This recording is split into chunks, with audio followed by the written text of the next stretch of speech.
사무엘상 14장 1절로 7절까지 말씀을 제가 봉독하겠습니다. 하루는 사울의 아들 요나단이 자기의 무기를 든 소년에게 이르되 우리가 건너편 블레셋 사람들의 부대로 건너가자 하고 그의 아버지에게는 아뢰지 아니하였더라. 사울이 기브아 변두리 미그론에 있는 석류나무 아래 머물렀고 함께한 백성은 600명가량이며 아히야는 에봇을 입고 거기 있었으니 그는 이가봇의 형제 아히두브의 아들이요 비느하스의 손자요 실로에서 여호와의 제사장이 되었던 엘리의 증손이었더라. 백성은 요나단이 간 줄을 알지 못하니라. 요나단이 블레셋 사람들에게로 건너가려 하는 어귀 사이 이쪽에는 험한 바위가 있고 저쪽에도 험한 바위가 있는데 하나 이름은 보세스요 하나 이름은 세네라. 한 바위는 북쪽에서 믹마스 앞에 일어섰고 하나는 남쪽에서 게바 앞에 일어섰더라. 요나단이 자기의 무기를 든 소년에게 이르되 우리가 이 할례 받지 않은 자들에게로 건너가자. 여호와께서 우리를 위하여 일하실까 하노라. 여호와의 구원은 사람이 많고 적음에 달리지 아니하였느니라. 무기를 든 자가 그에게 이르되 당신의 마음에 있는 대로 다 행하여 앞서 가소서. 내가 당신과 마음을 같이하여 따르리이다. 아멘. 사무엘상 14장 1절로 7절 본문으로 죽음의 경계를 넘어 생명의 경계로 제목으로 말씀을 증거하도록 하겠습니다. 우리가 잘 아는 찬양이 몇 곡 있습니다. 내가 먼저 손 내밀지 못하고 주님 손잡고 일어서세요. 주만 바라볼지라 해같이 빛나리 와 같은 주옥 같은 노래를 발표한 듀엣이 있습니다. 바로 다윗과 요나단입니다. 다윗과 요나단. 우리가 다윗은 잘 알지만 요나단은 어떤 인물이기에 오늘날까지 이렇게 다윗과 짝을 이루고 있을까 궁금하시지 않습니까? 오늘 본문은 요나단의 이야기입니다. 죽음의 경계를 뚫고 생명의 경계로 나아갔던 인물 요나단. 영어로는 조나단이라고 하는데 원래 원 발음은 요나단이 더 맞습니다. 요나단은 어떤 인물일까요? 오늘 본문은 간단하게 한 구절 사울의 아들이다 이렇게만 소개해 두었습니다만은 14장인데 앞서 13장에 이미 먼저 나옵니다. 13장을 한번 볼까요? 3절을 보시면 요나단이 게바에 있는 블레셋 사람의 수비대를 침해 블레셋 사람이 이를 들은지라 사울이 온 땅에 나팔을 불어 이르되 히브리 사람들은 들으라 하니 요나단이 게바에 있는 블레셋 사람을 쳤다 이렇게 되어 있습니다. 게바는 블레셋 사람들의 땅이 아니고 이스라엘 한복판이에요. 예루살렘 바로 부근입니다. 그곳까지 블레셋이 침투를 해와서 수비대라고 되어 있는데 블레셋의 군사 기지를 세워놓은 거예요. 어떻게 그걸 가만 보고 있겠습니까? 그래서 요나단이 그 블레셋의 군사 기지를 먼저 습격한 장면이에요. 그런 진정한 용사의 면모를 이미 보여주었습니다. 그리고 오늘 본문에서도 마찬가지인데 이 요나단이라고 하는 이름은 요 하나님이고 나단 주다 던지다 이런 뜻입니다. 하나님이 주셨다. 그래서 보통 하나님의 선물 그런 이름으로 여깁니다.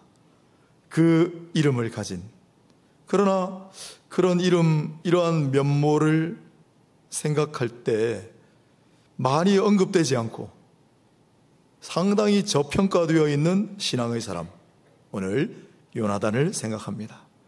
오늘 이 이야기를 통하여 먼저 영적인 위로가 있기를 바라고 또한 거룩한 도전이 있기를 바라고 우리가 사모할 모범을 찾으시기를 축복합니다. 먼저 요나단의 이야기를 이제 시작을 해보겠습니다. 요나단은 옆에 자기의 무기를 든 소년, 마지막 7절에도 한 번 더 나오죠. 무기를 들고 있는 소년이라고 번역했지만 전쟁에 나갈 수 있는 군인 정도의 청년을 말합니다. 자기의 최측근, 무기는 중요하기 때문에 자기의 최측근 하나만 데리고 둘이서 블레셋 진영으로 건너가리라고 결단하는 장면이 오늘 먼저 나옵니다. 요나단이 자기의 무기를 든 소년에게 이르되 우리가 건너편 블레셋 사람들의 부대로 건너가자. 아버지에게도 알리지 않고 3절에 보면 백성들도 알지 못한 채로 우리가 블레셋 사람들에게로 건너가자 라고 측근의 청년에게만 이야기하는 대목입니다. 만일 제가 이 측근의 청년이라면 요나단에게 물어봤을 것 같아요. 장군님, 왜 우리가 가야 됩니까? 장군님, 왜 우리만 가야 됩니까? 꼭 우리가 나서야 됩니까? 가야 된다. 우리가 건너가자라고 얘기합니다. 왜 그럴까요? 요나단이 아마 이유를 이야기를 한다면 이런 설명이 될 겁니다. 자, 보라, 블레셋 군대가 지금 어디까지 쳐들어왔는지. 이스라엘 백성들이 가장 많이 모여 사는 곳 바로 지근 거리에까지 쳐들어왔어요. 그리고 거기서 그냥 놀고 먹는 게 아니라 앞에 13장 보면 그들이 노략하여 그랬어요. 백성들을 노략질을 일삼고 또 중요한 사람들 다 납치해 가요. 13장 뒷부분 보면 철을 다루는 사람이 하나도 없다. 철 기술을 가진 공장들을 다 납치해 갔어요. 노략을 일삼고 사람들을 납치해 가고 약탈을 일삼는 저 블레셋 사람들을 그냥 버려둬야 되느냐 그러면 이유는 충분하죠.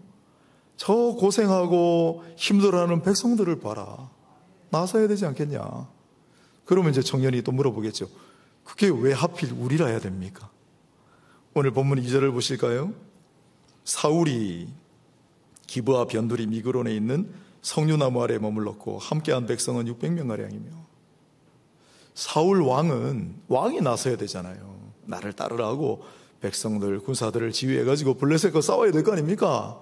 그런데 사울 왕은 지금 미그론 변두리에 석류나무 아래에 점잖게 머물러 있다고 그랬는데 석류나무 아래에 그냥 주저앉아 있는 거예요. 그리고 함께한 백성도 600명밖에 없어요. 원래는 3,000명 있었어요. 군사가. 다 어디 갔습니까? 13장 보면은 5절에 블레셋 군대가 쳐들어오는데 엄청납니다. 13장 5절 한번 보실래요? 블레셋 사람들이 이스라엘과 싸우려고 모였는데 병거가 몇 대예요? 3만 대예요. 병거는 전차를 가리킵니다. 말이 끄는 전차. 마병이 몇 명이요? 6,000명이요. 백성은 몇 명이에요? 셀 수도 없이 많아요. 엄청난 대군이 막강한 화력을 가지고 블레셋이 쳐들어온 거예요. 처음에는 블레셋을 맞서 싸워야 될 거 아닙니까? 나라를 지키고 백성들을 구하려면. 그러다가 그 모습을 보고 다 도망갔어요. 요단 시내를 건너 다 도망갔다 그랬어요.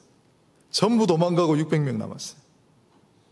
그리고 왕도 감히 맞서 싸울 생각을 못하는 거예요. 그리고 결정적인 이유가 하나 더 있습니다. 3절 아히야는 에봇을 입고 거기 있었으니 그는 이가보스 형제 아히두의 아들이요 엘리의 증손 엘리 제사장. 지난번에 우리가 함께 나눴는데 이제 분별력이 흐려지고 영적인 가마력이 별로 없는 그 엘리 가문의 제사장만 이 사울 왕의 곁을 지키고 있는데 뭐가 중요하냐면 정작 사울 왕 곁에 있어야 할 사람이 없다는 사실이 중요해요. 누가 필요합니까? 누가 꼭 있어야 되죠? 사무엘이 있어야 되는 거예요. 사무엘만 있으면 왕도 힘을 내고 백성들도 사무엘을 보고 용기 충천할 텐데 사무엘이 기다리다 못해 자기가 제사를 드려버린 사울 왕을 호되게 꾸짖고 가버렸어요. 그 모습을 보고 백성들이 요동을 쳤습니다. 그리고 다 떠나버렸어요. 사울 왕도 완전히 힘이 빠져가지고 지금 석류나무 아래에 주저앉아 있는 거예요. 아무도 나서지 않습니다. 우리라도 나서야 되지 않겠냐. 또 요나단이 나서야 되는 이유는 13장 22절을 보면 싸우는 날에 사울과 요나단이 함께한 백성의 손에는 칼이나 창이 없고 이스라엘 백성들의 손에는 쇠로 만든 칼이나 창이 없어요. 왜? 쇠 만드는 기술을 가진 그 공장들을 전부 다 끌고 가버려가지고 백성들이 쇠를 벼리려고 하면 21절에 블레셋 사람에게 찾아가서 머리를 숙이고 부탁해야 되는 그런 상황이 된 거예요. 아무도 쇠로 된 무기를 들고 있지 않네요. 여러분, 나무 몽둥이하고 청동으로 된 거하고 블레셋 가공한 군대하고 어떻게 싸워요? 안 그래도 숫자도 부족한데. 그러니 다 주전자에 있는 거예요. 그런데 손에 이 쇠로 된 칼과 창을 들고 있는 딱 두 사람, 사울 왕하고 그의 아들 왕자. 내 손에 칼이 있으니, 나만 이 무기를 들고 있으니 나라도 나서야 되지 않겠냐. 뿐만 아니라 앞서 봤는데 요나단이 가까이 다가온 블레셋 군대를 습격했기 때문에, 블레셋이 이것 봐라, 그래서 대군을 이끌고 쳐들어온 거라, 내가 책임을 져야 되지 않겠나. 이 요나단의 생각이었을 거예요. 너 나를 따라가자. 아마 충분히 이야기했을 테고, 그 이유를 들은 이 측근도 7절에 보세요. 무기를 든 자가 그에게 이르되 당신 마음에 있는 대로 다 행하여 앞서가소서. 내가 당신과 마음을 같이하여 따르리이다. 때로는 같이 가는데 꼭 가야 됩니까? 우리라야 됩니까? 꼭 해야 되나요? 라고 말하는 사람 1000명보다 당신 마음이 나의 마음과 같습니다, 앞서 가십시오, 내가 따르겠습니다 라고 하는 한 사람이 더 나을 때가 있습니다. 요나단은 측근 이 청년 한 사람을 데리고 적진을 향해 갑니다. 이 요나단의 모습을 생각해 보십시오, 여러분. 어떤 모습입니까? 거룩한 분노. 다윗이 보여주었던 이 할례받지 못한 자가 여호와 우리 하나님의 이름을 모욕해? 나 참을 수 없어. 다 참고 있었잖아요. 이스라엘 하나님의 택하신 백성들 하나님의 이름과 영광을 모욕할 때 무서우니까, 중과부적이니까 아무도 못 나섰잖아요. 그때 분연히 나선 사람이 다윗이었는데, 다윗의 선배예요, 요나단이. 거룩한 분노, 그리고 고생하고 약탈당하는 백성들을 향한 자비와 긍휼, 불쌍히 여기는 마음, 게다가 불굴의 용기. 여러분, 불쌍히 여기는 마음이 있고 그래도 불굴의 용기가 없으면 어떻게 감히 맞설 생각을 하겠어요? 그 다음에 내 손에 칼이 있으니 내가 나라도 나가야 되지 않겠나. 본분을 다하는, 노블리스 오블레제를 굳이 이야기하지 않더라도 본분을 다하는, 그리고 사명감, 책임감, 이게 요나단이에요. 이 요나단의 모습은 다윗의 선구가 됩니다. 우리가 마땅히 본받아야 할 그러한 모습이 아니겠습니까? 훗날 이사야 선지에게 하나님께서 누가 우리를 위하여 갈고, 그럴 때 이사야가 고민하다가 제가 여기 있습니다, 저를 보내소서 했잖아요. 요나단은 고민도 하지 않았어요. 내가 나가겠습니다, 나를 보내소서. 이사야 다윗의 선구가 됩니다. 우리도 날마다 영적 전쟁 중에 있지 않아요? 우리도 날마다 이런 고비 가운데 있지 않습니까? 그럴 때 주여 제가 여기 있습니다, 나를 보내소서. 우리가 건너가자. 이 요나단의 모습이 우리의 모델이 되고, 우리가 마땅히 본받아야 할 모범이 되고, 우리가 따라가야 할 귀한 표본이 될 수 있기를 소망하고, 요나단과 같이 우리도 힘을 내어 봅시다. 여러분, 힘을 내어 봅시다. 꼭 내가 가야 됩니까? 우리가 그거 해야 됩니까? 그러지 말고 거룩한 분노, 열정, 불굴의 용기, 자비와 긍휼, 사명감, 책임감, 본분을 다하는 마음 가지고 신앙의 선진을 따라갈 수 있는 저와 여러분이 되시면 좋겠습니다. 자, 요나단이 측근을 데리고 이제 블레셋 진영으로 건너가려고 딱 나섰는데 상황이 4절입니다. 요나단이 블레셋 사람들에게로 건너가려 하는 어귀 사이 쪽에는 험한 바위가 있고 저쪽에도 험한 바위가 있는데 하나 이름은 보세스요 하나 이름은 세네라. 한 바위는 북쪽에서 믹마스 앞에 일어섰고 하나는 남쪽에서 게바 앞에 일어섰더라. 지금 블레셋 대군대가 진친 곳은 믹마스 북쪽입니다. 그리고 요나단이 있는 곳은 게바, 자기가 습격해서 뺏었던 블레셋의 전초기지가 있던 곳이죠. 그 사이는 큰 협곡, 골짜기가 놓여져 있습니다. 저는 여기를 안 가봤는데 요즘 너무 좋아져가지고요. 인터넷 들어가 보니까 위에서 드론으로 찍은 영상이 있어요. 얼마나 감사한지. 안 가봤는데 위에서 찍은 영상이 있어요. 여기가 믹마스구나. 골짜기 위로 올라가니까 큰 평원이 나와요. 야, 여기 블레셋이 전차하고 군사들을 배치했겠는걸. 남쪽에 보니까 조그만한 평지가 있는데 거기 게바예요. 요나단 여기 있었겠는걸. 가운데는 큰 골짜기, 그랜드 캐니언. 미국 가보셨어요?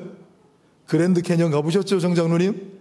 어마어마한 압도적인 골짜기, 양쪽에 큰 바위, 그런 지형이란 말이에요. 지금 그 블레셋이 있는 곳으로 건너가려면 그랜드 캐니언을 지나가야 돼요. 그런데 이 바위가 험한 바위라고 되어 있잖아요. 이름을 보세스 세네 소개한 까닭이 있습니다. 보세스라고 하는 말은 뜻을 두 가지로 보는데, 하나는 반짝반짝 빛이 난다, 빛나는 바위. 또 하나는 진흙구덩이, 진창이라는 뜻입니다. 또 세네라고 하는 단어는 가시덤불 내지는 가시나무, 그건 똑같습니다. 이 보세스를 빛나는 바위 내지는 진창이라고 보는데, 저는 빛나는 나이로 해석합니다. 빛나는 바위.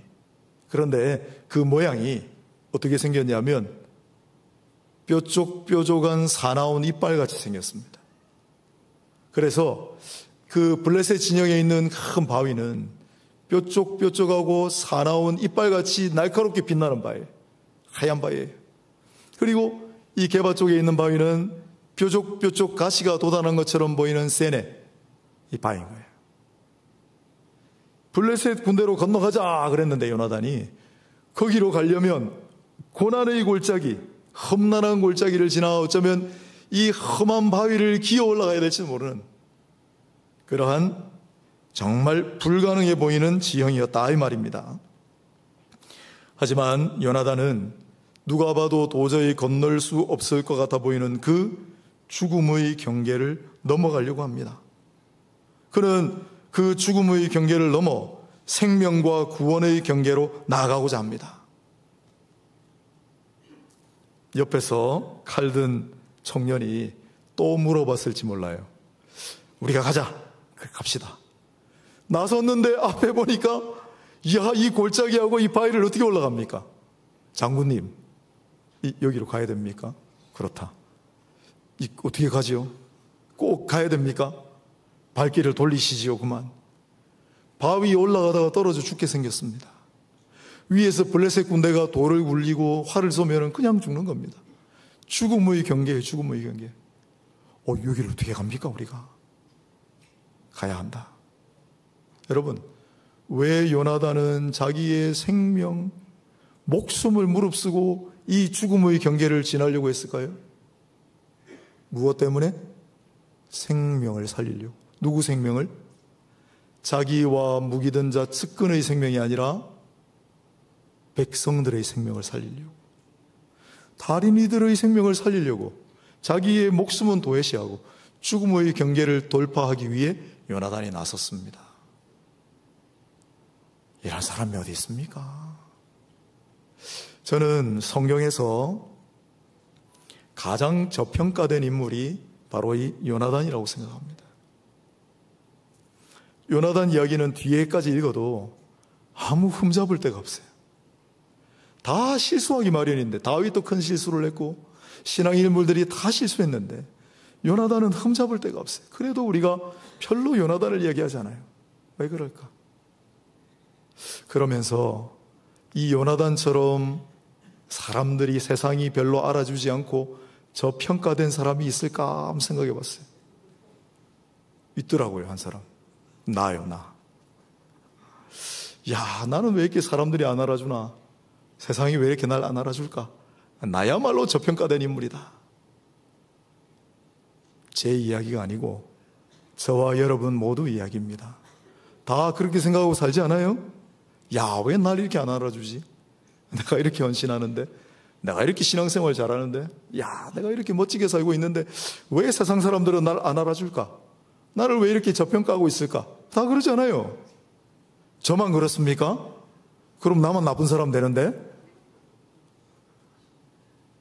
그러고 생각해 봤어요. 진짜 저평가된 인물이 누군가? 정말 세상이 안 알아주는. 제가 이 말씀을 준비하면서 정말 소름이 돋고 전율이 돋았습니다. 보세스하고 세네를 묵상하다. 보세스와 세네, 그리고 세상이 알아주지 않는 저평가된 인물 하니까 한 사람이 딱 떠올라요. 누구였을까요? 예수님이요. 예수님. 여러분, 보세스가 무슨 뜻이라고 그랬습니까? 사나운 이빨, 이빨과 같은 바위. 예수님께서 십자가를 지시고 올라간 언덕 이름이 뭐죠? 골고다. 무슨 뜻이죠? 해골입니다. 해골. 예수님은 해골처럼 반짝반짝 빛나는 언덕을 향하여 무시무시한 해골의 이빨이 번뜩이는 곳으로, 세네, 가시덤불, 가시나무라고 했잖아요. 머리에 가시 면류관을 쓰시고 들어가셨어요.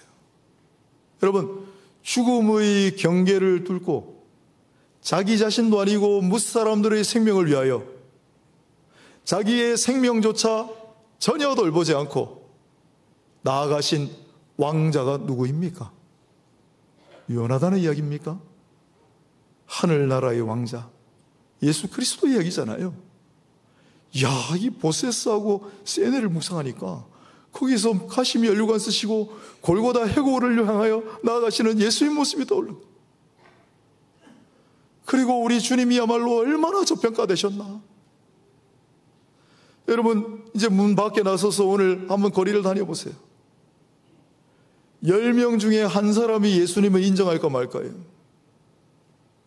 아니, 이렇게 위대한 분이 인류를 구원하시기 위해 죽음의 경계를, 죽음의 골짜기를, 자기의 생명을 도외시하면서 돌파하신 이분이 뭐 하나님의 아들이 사람 모양으로 되셔서 그런 걸 떠나서 이토록 위대하신 분을 왜 이렇게 사람들이 안 알아줍니까?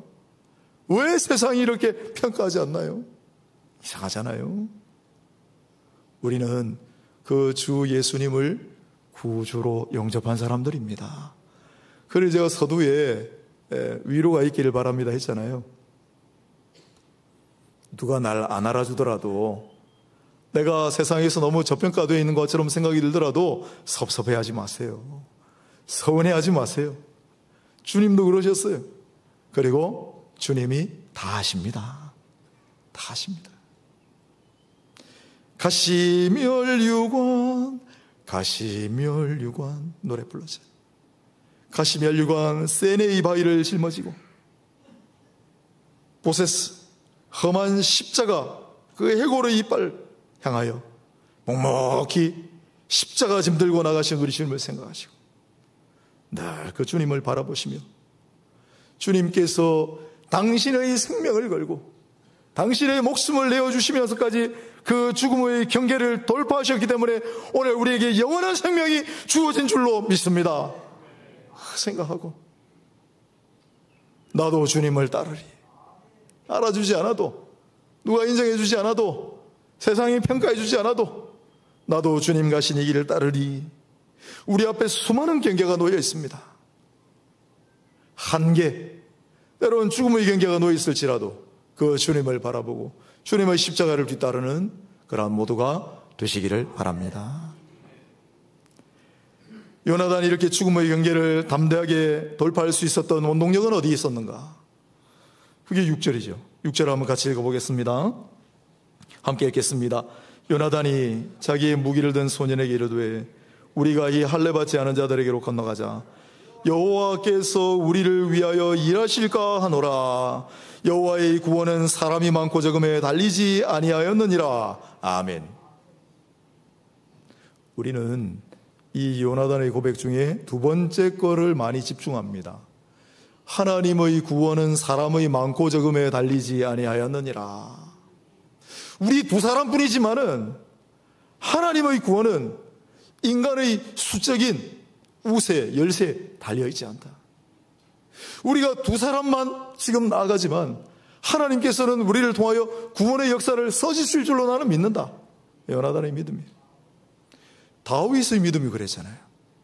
너는 칼과 단창으로 내게 나아오거니와 나는 만군의 여호와 이름으로 너에게 나아가니라. 여호와의 구원은, 하나님의 구원은 칼과 창에 달려있지 않다. 사람의 많고 적음에 달려있지 않다. 그런데 오늘 우리가 조금 더 주목할 구절을 저는 여호와께서 우리를 위하여 일하실까 하노라로 잡았습니다. 여기에 우리말로 번역 안 된 단어가 하나 있어요. 그게 울라라는 단어입니다. 울라이 읽어도 되고 울라라고 읽어도 되는데, 울라가 좀 입에 익으실까봐 울라. 이 울라라는 말은 번역하기도 하고 안 하기도 하는데, 오늘 본문은 번역 안 해놨어요. 왜냐하면 혹시라는 뜻이기 때문에. 혹시 형이 에서가 나를 용서해 줄까 하노라, 야곱이 이야기할 때 창세기 32장 20절, 그때는 혹시 번역했어요. 예레미야도 혹시라는 말 번역했어요. 우리가 보통 혹시라고 하면 잘 못 믿는 거 아닌가? 반신반의하는 믿음인가? 그렇게 생각할 때가 있어요. 그러나 똑같은 단어인데 강한 확신을 나타낼 때도 씁니다. 누가 이 울라를 많이 했냐면 아브라함이 제일 많이 했어요. 창세기 18장에 아브라함이 하나님과 밀고 당기는 기도를 하는 장면이 나옵니다. 하나님하고 밀고 당기는 기도한 사람 아브라함밖에 없어요. 그 아브라함이 하나님께 간청할 때 울라를 6번이나 썼어요. 울라. 그리고 갈렙이 있습니다. 80이 넘은 노구에 저 산지를 내게 주소서 하면 하나님께서 저 산지를 내게 주실 줄로 믿습니다. 그리고 담대하게 나아갔던 역전의 용장 갈렙이 여호수아 14장 12절에 뭐라고 했냐면, 하나님께서 혹시 나와 함께 하시면 내가 저들과 싸워 이기게 하실 줄로 믿습니다. 혹시 하나님 나와 함께 하시면, 그러면 갈렙이 하나님이 함께 하시는지 함께 하시지 않는지 난 잘 모르겠습니다. 하나님이 함께 하실지 함께 하시지 않을지 나는 확신이 없습니다라고 하고 이야기한 걸까요? 아니라고 생각해요. 또한 오늘 요나단이 혹시 하나님이 우리를 위하여 일하실까 하노라 뿐만 아니라 요엘서에도 요엘과 또 말씀드릴 아모스 시대는 북이스라엘 멸망하고 정말 어려움을 겪을 때예요. 그때 요엘 선지자도 혹시 하나님께서 때를 따라 이른 비와 늦은 비를 내려주시지 않겠느냐? 그럼 요엘이 하나님이 우리를 도우사 이른 비와 늦은 비를 때를 따라 보내주시지 않을지도 몰라 그런 생각으로 말씀을 썼을까요? 아니라고 생각해요. 아모스서 5장 15절에 아모스 선지자가 하나님께서 요셉의 남은 자를 불쌍히 여기시리라 할 때 혹시 요셉의 남은 자를 불쌍히 여기시리라, 그게 울라가 들어가야 되는데 번역을 안 해놨어요. 우리 번역자들도 분명히 있는데 이걸 혹시라고 쓰면 뭔가 오해의 소지가 있을까봐 다 빼놨어요. 하지만 여기에 혹시는 무슨 뜻이겠습니까, 여러분? 혹시 하나님께서 요셉의 남은 자를 불쌍히 여기시리라, 혹시 하나님께서 이른 비와 늦은 비를 때를 따라 내려주실지는 모른다, 혹시 하나님께서 우리를 위해 일하시면, 혹시 하나님께서 나와 함께 하신다면 무슨 뜻일까요? 절망적인 상황 속에, 우리가 생각할 땐 절대 불가능해 보이는 상황 속에서도 하나님께서는 우리와 함께 하신다. 일말의 가능성, 우리가 붙잡을 수 있는 단 하나의 희망의 밧줄, 그거 이야기할 때 울라라는 표현을 써요. 울라. 제가 말씀 준비하면서 배웠어요. 울라.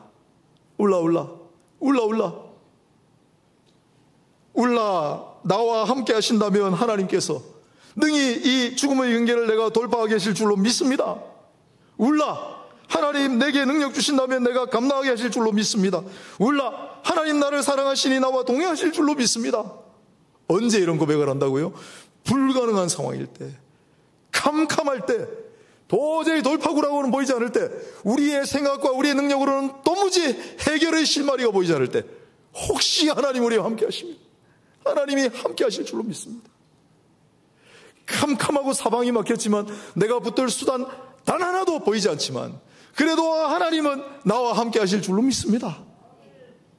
그거 할 때 울라를 얘기합니다. 울라.